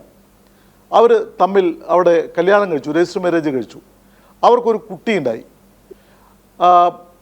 ഏതാനും വർഷങ്ങൾക്ക് ശേഷം ഇവർ സെപ്പറേറ്റഡ് ആയപ്പോൾ നേരത്തെ ഈ ഇവർ ഒന്നിച്ചു നിൽക്കുന്ന സമയത്ത് ഈ കുട്ടിയുടെ അച്ഛൻ പാകിസ്ഥാൻ പൗരൻ എന്ന് രേഖപ്പെടുത്തിയിരുന്നു. ഇപ്പോൾ ആ പാക് പൗരനും ഈ പെൺകുട്ടിയും തമ്മിൽ യാതൊരു ബന്ധവുമില്ല, അവർ സെപ്പറേറ്റഡ് ആണ്. ഈ കുട്ടിക്ക് പൗരത്വം ലഭിക്കാൻ എന്ത് ചെയ്യണം? ഇപ്പോൾ അവർക്ക് ആ കുട്ടിക്ക് പിറന്ന കുട്ടിക്ക് പൗരത്വം നിഷേധിക്കപ്പെടുകയാണ്. ഇത്തരത്തിലുള്ള ധാരാളം സംഭവങ്ങളുണ്ട്. ഇത്തരത്തിൽ കൊണ്ടുവരുന്ന നിയമങ്ങളിലൂടെ നിങ്ങൾ പറയുന്ന പോലെയല്ല, ഈ രാജ്യത്തെ ഒരു ജനവിഭാഗത്തെ സമ്പൂർണ്ണമായി ഒറ്റപ്പെടുത്തുന്നു എന്നുള്ളതാണ് യാഥാർത്ഥ്യം. ഇതാണ് ഇവിടുത്തെ പ്രശ്നം. അതിനെ ചുരുക്കി കാണരുത്. NRC എന്ന് പറയുന്ന ഡെമോക്രസിന്റെ വാൾ ഞാൻ പറഞ്ഞോട്ടെ, മുഴുവൻ ആളുകളെയും പുറന്തള്ളാനാകുമോ ഇല്ലയോ, മുഴുവൻ ആളുകളെയും പുറന്തള്ളാനാകുമോ ഇല്ലയോ എന്നുള്ളത് വേറെ പ്രശ്നമാണ്. പക്ഷേ പൗരത്വ രജിസ്റ്റർ ഉണ്ടാക്കില്ല. ഇന്ത്യ വ്യാപകമായി പൗരത്വ അങ്ങ് ഞാൻ പറയുന്നത് തടസ്സപ്പെടുത്തല്ലേ? ഇന്ത്യ വ്യാപകമായി പൗരത്വ രജിസ്റ്റർ ഉണ്ടാക്കില്ല എന്ന് പറയാൻ അമിത്ഷായും BJP ഗവൺമെന്റും തയ്യാറാണോ? ആ പ്രഖ്യാപനം നടത്തൂ. അങ്ങനെ നടത്തിയിട്ടാണ് ഈ വാദങ്ങൾ നടത്തുന്നെങ്കിൽ ശരിയാണ്. പക്ഷെ അതേക്കുറിച്ച് ഒന്നും മിണ്ടാൻ നിങ്ങൾ തയ്യാറല്ല. അവിടെയാണ് ആശങ്ക. ആ ആശങ്ക നിലനിൽക്കുന്നു. ആ ആശങ്ക പ്രധാനപ്പെട്ട പ്രശ്നം നമ്മുടെ രാജ്യത്തെ സെക്യുലർ പാർട്ടികൾ ഉന്നയിക്കുന്ന പ്രധാനപ്പെട്ട പ്രശ്നവും ഇത് തന്നെയാണ്. സുരക്ഷിതരാണ്. പക്ഷെ പ്രിന്റു മനസ്സിലാക്കേണ്ടത് അഫ്ഗാനിസ്ഥാനിൽ ഏറ്റവും കൂടുതൽ വേട്ട നേരിടുന്നത്, ഈ പറയുന്ന തരത്തിലുള്ള വിവേചനം നേരിടുന്നത് ഹസാരി വിഭാഗത്തിൽപ്പെട്ട മുസ്ലിങ്ങളാണ്. പ്രിന്റു, അവർക്ക് നിങ്ങൾ പൗരത്വം കൊടുക്കുമോ? എങ്ങനെയാണ്? മുസ്ലിം സമുദായത്തിനെ സംബന്ധിച്ചിടത്തോളം ഈ പാർഷ്യാലിറ്റി മുസ്ലിം കമ്മ്യൂണിറ്റിക്ക് ഇല്ല എന്നുള്ളതാണ് വസ്തുത. ശ്രീ പ്രിന്റു, അതാണ് പ്രശ്നം. പാകിസ്ഥാനെന്നും അഫ്ഗാനിസ്ഥാനെന്നും ബംഗ്ലാദേശെന്നും കേൾക്കുമ്പോൾ നിങ്ങൾക്കുണ്ടാകുന്ന ഈ നറേഷൻ ഉണ്ടല്ലോ, അതാണ് പ്രശ്നം പ്രിന്റു. അത് അല്ലാതെ ആ വിഷയത്തിലേക്ക് ഇറങ്ങാൻ നിങ്ങൾ ശ്രമിച്ചിട്ടുണ്ടോ? അതില്ല എന്ന് പറഞ്ഞാൽ ഈ പ്രശ്നം പ്രിന്റു. മുസ്ലിം കമ്മ്യൂണിറ്റി, മുസ്ലിം എന്ന് പറയുന്നത് ജാതിയില്ല, വംശീയ വിവേചനമില്ലാത്തൊരു മതമാണ്. ആ മതത്തിനകത്ത് എങ്ങനെയാണ് ഈ വംശീയ വിവേചനം ഉണ്ടെന്ന് നിങ്ങൾ പറയാ? അതില്ലല്ലോ. അതൊരു മതരാഷ്ട്രമല്ലേ? ആ മതരാഷ്ട്രത്തിനകത്തുള്ള പ്രബല മതം മുസ്ലിം മതമാണ്. അവിടുത്തെ മുസ്ലിം വിഭാഗത്തിൽപ്പെട്ട ആളുകൾക്ക് ഏത് തരത്തിലുള്ള പാർഷ്യാലിറ്റി ഉണ്ടെന്നാണ് നിങ്ങൾ പറയുന്നത്?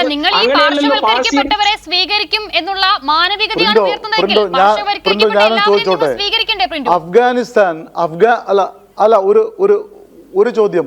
ഇന്ത്യയുമായി അതിർത്തി പങ്കിടുന്ന രാജ്യമല്ല അഫ്ഗാനിസ്ഥാൻ.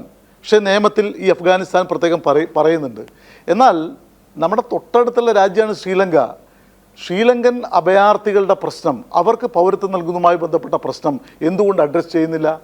എന്തുകൊണ്ട് അതേക്കുറിച്ച് ഈ നിയമത്തിൽ പരാമർശിക്കുന്നില്ല? അവിടെ തമിഴ് സംസാരിക്കുന്ന ആളുകൾ ഭീകരമായി പീഡിപ്പിക്കപ്പെടുകയല്ലേ? അല്ല സാർ, അതിന് കൃത്യമായിട്ട് മറുപടി ഞാൻ പറയാം. ശ്രീലങ്കയെ സംബന്ധിച്ചിടത്തോളം, ശ്രീലങ്കൻ അഭയാർത്ഥികളെ സംബന്ധിച്ചിടത്തോളം അവരെ ഇവിടുത്തെ പൗരന്മാരാക്കുക എന്നുള്ളതല്ല നമ്മുടെ പോളിസി. അവരുടെ യുദ്ധ കാരണം, അവരുടെ ആ LTT വിഷയങ്ങൾ കാരണം അന്ന് അഭയം തേടിയവരാണ്. ഇന്ന് കേന്ദ്ര സർക്കാർ 42,000 വീടുകൾ ശ്രീലങ്കയിൽ നിർമ്മിച്ച് ഇപ്പോഴും പൗരത്വമില്ലാതെ അലയുന്ന ആളുകൾ നമ്മുടെ രാജ്യത്തുണ്ട്. പൗരത്വം ലഭിക്കാതെ എന്തുകൊണ്ട് അവർക്ക് പൗരത്വം നൽകാൻ മുൻകൈ എടുക്കുന്നില്ല? തമിഴ് വംശജരായിട്ടുള്ള ഹിന്ദു ജനവിഭാഗങ്ങൾ ശ്രീലങ്കയിൽ നിന്നുള്ള ആളുകൾക്ക് പൗരത്വം നൽകുന്നില്ല. എന്തുകൊണ്ട് നൽകുന്നില്ല? അല്ല സാർ, ഈ രാജ്യത്ത് പൗരത്വം നിയമം അനുസരിച്ച് 10 വർഷം ഈ രാജ്യത്ത് വരുന്ന ആർക്കും, ഏത് രാജ്യത്തുള്ള ആൾക്കും സ്വാഭാവികമായിട്ട് ഇവിടെ പൗരത്വം കിട്ടും. ശ്രീലങ്കയെ സംബന്ധിച്ചിടത്തോളം മുഴുവൻ ശ്രീലങ്കക്കാരെയും അഭയാർത്ഥികളായിട്ട് ഈ രാജ്യത്ത് താമസിപ്പിക്കുക എന്നുള്ളതല്ല ഇന്ത്യയുടെ പോളിസി. നമ്മൾ ശ്രീലങ്കയിൽ 45,000-ഓളം വീടുകൾ നിർമ്മിച്ച് ഈ അഭയാർത്ഥികളെ മുഴുവൻ, ഇന്നത്തെ സമാധാന സാഹചര്യത്തിൽ തിരിച്ചു പോകുന്നവരെ മുഴുവൻ പാർപ്പിക്കുക എന്നുള്ളതാണ് ഈ രാജ്യത്തിന്റെ പോളിസി. നിങ്ങൾ മനസ്സിലാക്കണം. അപ്പൊ ശ്രീലങ്കയെയും മ്യാൻമാറിനെയും ചെന്നൈയിലും തമിഴ്നാട്ടിലും രാമേശ്വരത്തും താമസിക്കുന്ന ഇപ്പോഴും പൗരത്വമില്ലാത്ത ആളുകളുണ്ട്, തിരിച്ചു പോകാത്ത ആളുകളുണ്ട്. അവർക്ക് പൗരത്വം നൽകുമോ ഇല്ലയോ? 10 വർഷമായിട്ട് പൗരത്വത്തിന് അപേക്ഷിച്ച് പൗരത്വം കിട്ടിയ ആളുകളുണ്ട് സാർ. നിങ്ങൾ എന്താ അത് പറയാത്തത്? ടിബറ്റൻ ജനത നോക്കൂ, അവരുടെ കണ്ണീർ കഥകൾ ദേശീയ മാധ്യമങ്ങൾ വരുന്നുണ്ട്. ഇപ്പോഴും പൗരത്വം ലഭിക്കാത്ത ധാരാളം ആളുകളെ സംബന്ധിച്ചുള്ള വാർത്ത നമ്മുടെ ദേശീയ മാധ്യമങ്ങൾ വരുന്നുണ്ട്. നിങ്ങൾ അത് കാണണം. അപ്പോൾ പൗരത്വ ഭേദഗതി നിയമത്തെ സത്യത്തിൽ ഈ രാജ്യത്തെ ജനങ്ങളെ ഭിന്നിപ്പിക്കുക എന്നുള്ള ഒരു ഉദ്ദേശത്തിൽ കൊണ്ടുവരികയും അത് തെരഞ്ഞെടുപ്പിന് തൊട്ട് മുമ്പ് ചട്ടങ്ങൾ ഉണ്ടാക്കുകയും ചെയ്തത് ദുരുപദിഷ്ടിതമാണ്.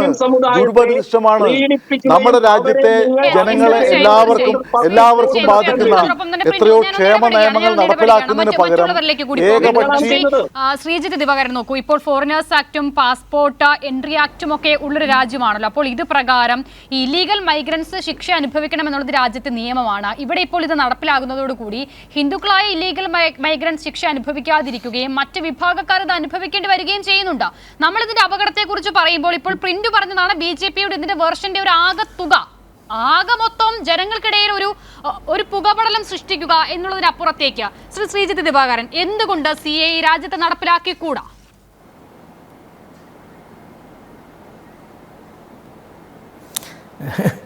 ഇതിൻ്റെ പ്രശ്നം എന്ന് വെച്ചിട്ടുണ്ടെങ്കിൽ ഇതിൽ നമ്മൾ ഈ അനാവശ്യമായിട്ടുള്ള ചർച്ചകളിലേക്കാണ് ഇത് പോയിക്കൊണ്ടിരിക്കുന്നത്. ഉദാഹരണത്തിന് ഇതേപോലെ എന്താണ് നമുക്ക് നമ്മുടെ സിറ്റിസൺഷിപ്പ് കിട്ടാനായിട്ടുള്ള നിയമങ്ങൾ അല്ലെങ്കിൽ അതിനുള്ള ക്രൈറ്റീരിയ എന്താണെന്നുള്ളതൊക്കെ വളരെ ബേസിക്കായിട്ടുള്ള അത് എല്ലാ രാഷ്ട്രീയ നേതാക്കൾക്കും അറിയേണ്ടതാണ്. അത് BJPയുടെ പ്രതിനിധിക്കും എല്ലാം അറിയണം. നാച്ചുറലൈസേഷൻ എന്ന് പറയുന്നത് ഉണ്ട്.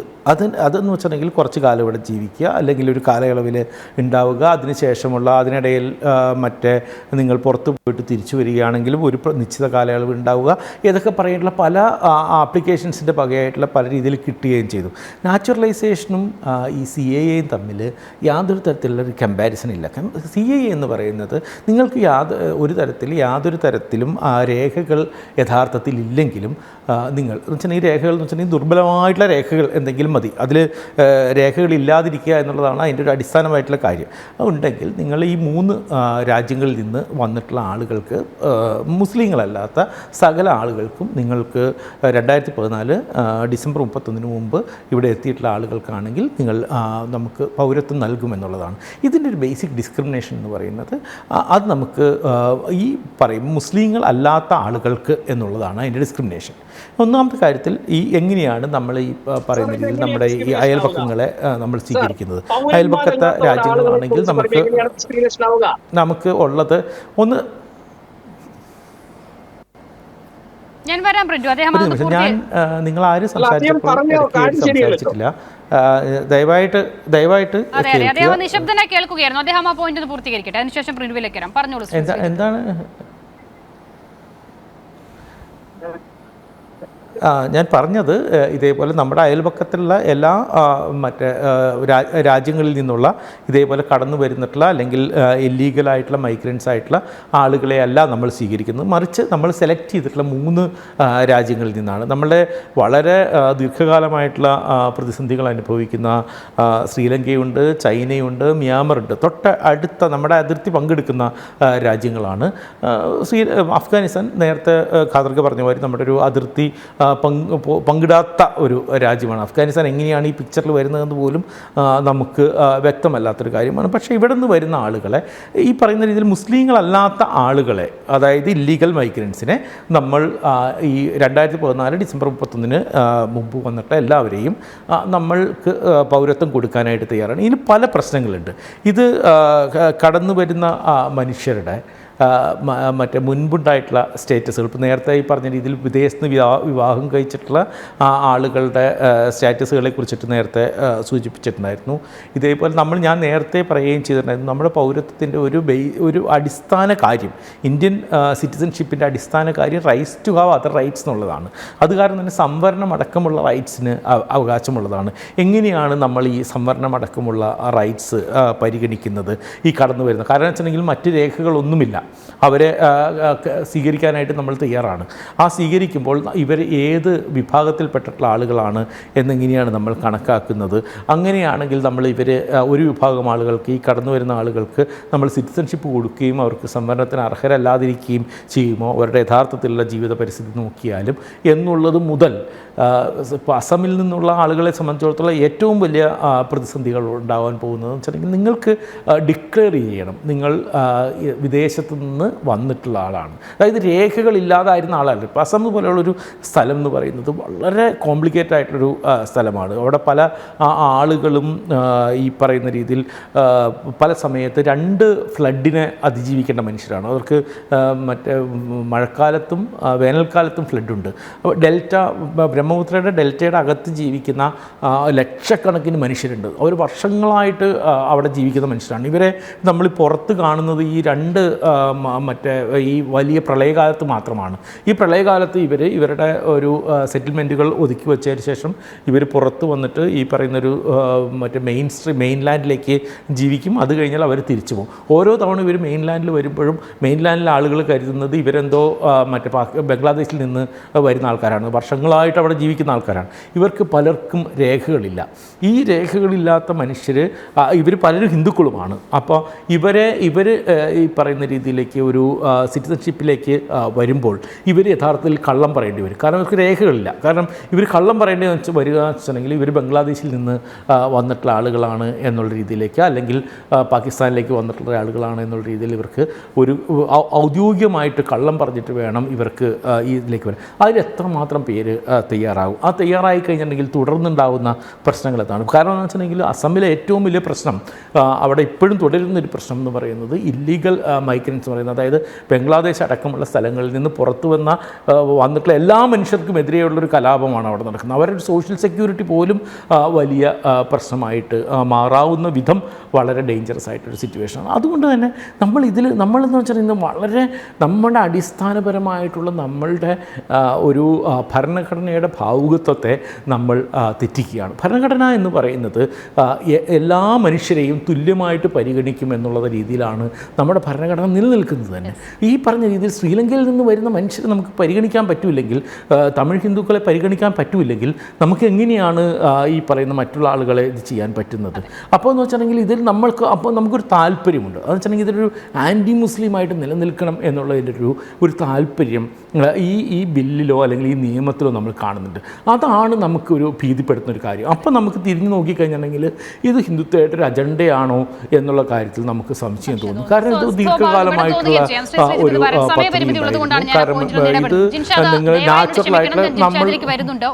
അപ്പോൾ നമ്മൾ പറഞ്ഞതുപോലെ ഈ 3 രാജ്യങ്ങൾ അവിടുത്തെ മുസ്ലിങ്ങൾ ഒഴികെയുള്ള ആളുകൾക്ക് പൗരത്വം കൊടുക്കുന്നു. അപ്പോൾ അതിനെതിരെ സംസാരിച്ചാൽ ആ ഭൂരിപക്ഷത്തിനെതിരാണ്. പ്രത്യേകിച്ചും ഹിന്ദു മുസ്ലിം എന്നൊരു ഡിവൈഡാണല്ലോ ഇവിടെ ഉണ്ടാക്കി വെച്ചിരിക്കുന്നത്. അപ്പോൾ ഹിന്ദുക്കൾക്കെതിരാണ് എന്നൊരു നറേഷൻ BJPക്ക് കൊണ്ടുവരിക അത്ര പാടുള്ള കാര്യമല്ല. അതുകൊണ്ടാണോ ഈ വിഷയത്തിൽ കോൺഗ്രസ് ജിൻഷാദ് തുടക്കത്തിൽ സൂചിപ്പിച്ചതുപോലെ ഒരു മൗനമുണ്ടെങ്കിൽ അത് തുടരുന്നത്?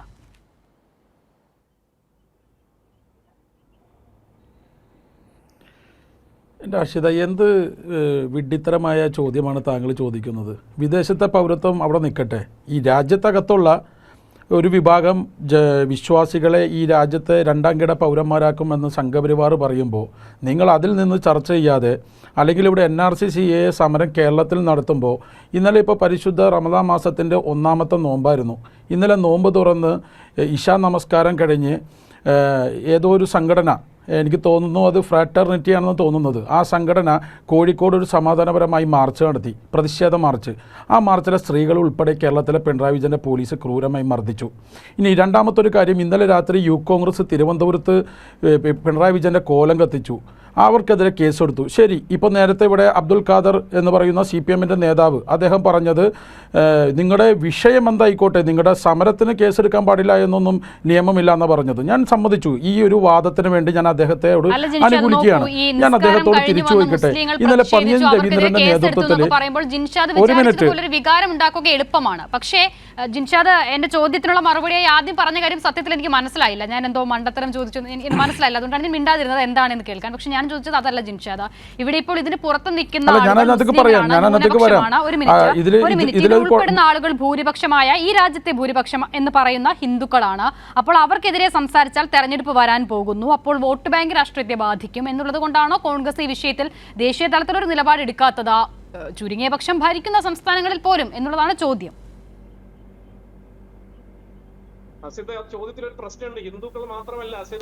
അഷിത, ഞാൻ നേരത്തെ പറഞ്ഞില്ലേ, താങ്കളുടെ ചോദ്യം തന്നെ മണ്ടത്തരമെന്ന് പറയാനുള്ള കാരണം അതാണ്. ഒന്ന്, ഈ രാജ്യം ഭരിക്കുന്നത് കോൺഗ്രസ് അല്ല. 2, ഈ രാജ്യത്ത് NRC CAA ഒരു നിയമം നടപ്പിലാക്കുകയാണെങ്കിൽ അതൊരു മതവിഭാഗത്തെ മാത്രം തെരഞ്ഞു പിടിച്ചുകൊണ്ടാണ് നടപ്പിലാക്കുന്നതെങ്കിൽ അത് ശരിയല്ലെന്നേ എന്ന് വിചാരിച്ച് ഇവിടെ മുസ്ലിം വിശ്വാസികൾ മാത്രം NRC CAAയുടെ NPRൻ്റെ പരിധിയിൽ വരുന്നു. എന്നാൽ ഹിന്ദുക്കൾ വേണ്ട, കാരണം ഹിന്ദുക്കൾ ഭൂരിപക്ഷ വിശ്വാസിയാണ് ഈ രാജ്യത്ത്, അതുകൊണ്ട് കോൺഗ്രസിൻ്റെ വോട്ട് പോകുമെന്ന് അഷിത പറഞ്ഞാൽ നിങ്ങൾക്ക് എന്താ പറ്റിയത്? എനിക്ക് മനസ്സിലാവുന്നില്ല. ഞങ്ങൾ പറയുന്നത് NRC CAA പോലെയുള്ള പൗരത്വ ഭേദഗതി ബില്ല് നടപ്പാക്കുകയാണെങ്കിൽ ഈ രാജ്യത്തെ മതമുള്ളവനെയും മതമില്ലാത്തവനെയും ഉൾപ്പെടുത്തണം. കോൺഗ്രസിന്റെ നിലപാട് നിങ്ങൾ കൈരളി മാത്രം കാണുന്നതുകൊണ്ടാണോ? കോൺഗ്രസിന്റെ നിലപാട് AICCയുടെ ബ്രീഫിംഗ് നോക്കുന്നേ. AICCയുടെ നിലപാടൊക്കെ ജയറാം രമേശ് എന്ന് പറഞ്ഞതൊന്ന് കാണുന്നേ. നിങ്ങൾ ചുമ്മാ വന്നിരുന്നിട്ട് ഈ ചർച്ച നടക്കുമ്പോൾ ഞാൻ ശ്രദ്ധിച്ചുകൊണ്ടിരിക്കുകയായിരുന്നു. ഈ ചർച്ചയിൽ അബ്ദുൽ ഖാദറിനെയും BJPയുടെ പ്രിന്റിനെയും മാത്രം നിങ്ങൾ ഏറ്റവും കൂടുതൽ സമയം കൊടുത്ത് ഈ ചർച്ചയുടെ മെയിൻ സെന്റർ പോയിന്റിലേക്ക് കൊണ്ടുവരുന്നത് എന്തിനാ? അഷിതയുടെ അജണ്ട എനിക്ക് മനസ്സിലായി. കാരണം ഈ NRC CAA വിഷയത്തിൽ കേരളത്തിലായാലും ഇന്ത്യയിലായാലും CPM വേഴ്സസ് BJP എന്ന ഒരു അജണ്ട ജനങ്ങളെ ബോധ്യപ്പെടുത്താൻ വേണ്ടിയോ? ഞാൻ ആദ്യം തന്നെ ഖണ്ഡിച്ച് പറഞ്ഞ കാര്യം എന്താ, ഇവിടെ NRC CAA വിഷയത്തിൽ NPR വിഷയത്തിൽ ഈ കേരളത്തിൻ്റെ മുഖ്യമന്ത്രി പിണറായി വിജയൻ എന്തെങ്കിലും ഒരു ആത്മാഭിമാനമോ എന്തെങ്കിലും ഒരു മര്യാദയുണ്ടെങ്കിൽ കഴിഞ്ഞ കാലങ്ങളിൽ സമരം ചെയ്തവരുടെ കേസ് പിൻവലിക്കാൻ തയ്യാറാവണ്ടേ? ഇവിടെ തടങ്കൽ പാളയം ഒരു ഭാഗത്ത് ഉണ്ടാക്കുന്നു, മറുഭാഗത്ത് ഞാൻ ചോദിക്കട്ടെ, കണ്ടോൺമെന്റിലേക്ക് ഇന്നലെ AG ഓഫീസിൽ DYFI മാർച്ച് നടത്തി. നരേന്ദ്രമോദി അക്രമശക്തമായ മാർച്ചായിരുന്നു. നരേന്ദ്രമോദിയെ കൊലവിളി മുദ്രാവാക്യം വിളിച്ചു. നരേന്ദ്രമോദിയുടെ ഫ്ലെക്സുകൾ അടിച്ചു ചേർത്തു. എന്തേ കേസ് എടുക്കാത്തത്? അപ്പോൾ ഒരു ഭാഗത്ത് വേട്ടക്കാരനോടൊപ്പം ഒരു ഭാഗത്ത് ഇരയോടൊപ്പം എന്നിട്ട് വന്നിരുന്ന് കോൺഗ്രസ് മറ്റു സംസ്ഥാനത്ത് അങ്ങനെ ചെയ്തില്ല ഇങ്ങനെ ചെയ്തില്ല എന്ന് താങ്കൾക്ക് കാഴ്ചക്കുറവുണ്ടാകും, താങ്കൾക്ക് കേൾവി കുറവുണ്ടാകും. അതിന് വെറുതെ കോൺഗ്രസിന്റെ മണ്ട കയറിയിട്ട് കാര്യമുണ്ടോ? കോൺഗ്രസ് കൃത്യമായ നിലപാട് എന്നാ പറഞ്ഞേക്കുന്ന അഷിത? നിങ്ങൾ കണ്ടിട്ടില്ലേ? ഞാൻ പറയട്ടെ, ഹിന്ദി ഭൂമിയിൽ CPM ആണോ NRC CAA? ഒരു മിനിറ്റ് ഞാൻ നിങ്ങൾ മിണ്ടില്ലല്ലോ. ഈ ചർച്ച തുടങ്ങി 1 മണിക്കൂറായി. ഈ 1 മണിക്കൂറാകുമ്പോൾ ഞാൻ മിണ്ടിയില്ലല്ലോ. താങ്കൾ മിണ്ടാതിരുന്ന എവിടെ? താങ്കൾ മിണ്ടായി. ജിൻഷാദിനോട് മിണ്ടാൻ പറയുമ്പോൾ ജിൻഷാദ് എന്തെങ്കിലുമൊക്കെ പറഞ്ഞാൽ പോരല്ലോ. ചർച്ചയുടെ കോറിൽ നിന്നുകൊണ്ടുള്ള ചോദ്യം ചോദിക്കുമ്പോൾ അതിന്റെ മറുപടിയിലേക്ക് വരണ്ടേ ജിൻഷാദ്? കേസ് എടുത്തതുമായി ബന്ധപ്പെട്ട കാര്യത്തിൽ അബ്ദുൽ ഖാദർ മറുപടി പറഞ്ഞതാണ്. തടങ്കൽ പാളയമാണ് പ്രശ്നമെങ്കിലും അതിനും അബ്ദുൽ ഖാദർ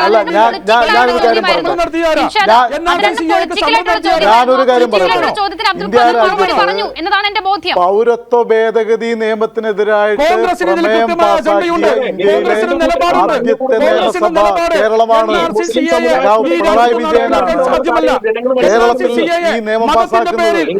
പ്രമേയം പാസാക്കുന്നത് സുപ്രീം കോടതിയിൽ ഈ നിയമത്തിനെതിരായിട്ട് ഫയൽ ചെയ്യുന്നത് കേരളത്തിലെ ഗവൺമെന്റാണ്, DYFI ആണ്.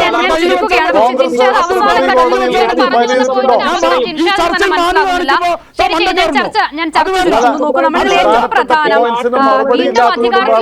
ഭൂരിപക്ഷം ഉണ്ടാകുകയും ചെയ്താൽ ഭരണഘടന ഭേദഗതി ചെയ്യുമെന്ന് അനന്തകുമാർ ഹെഗ്ഡെ പറഞ്ഞത് കഴിഞ്ഞ ദിവസമാണ്.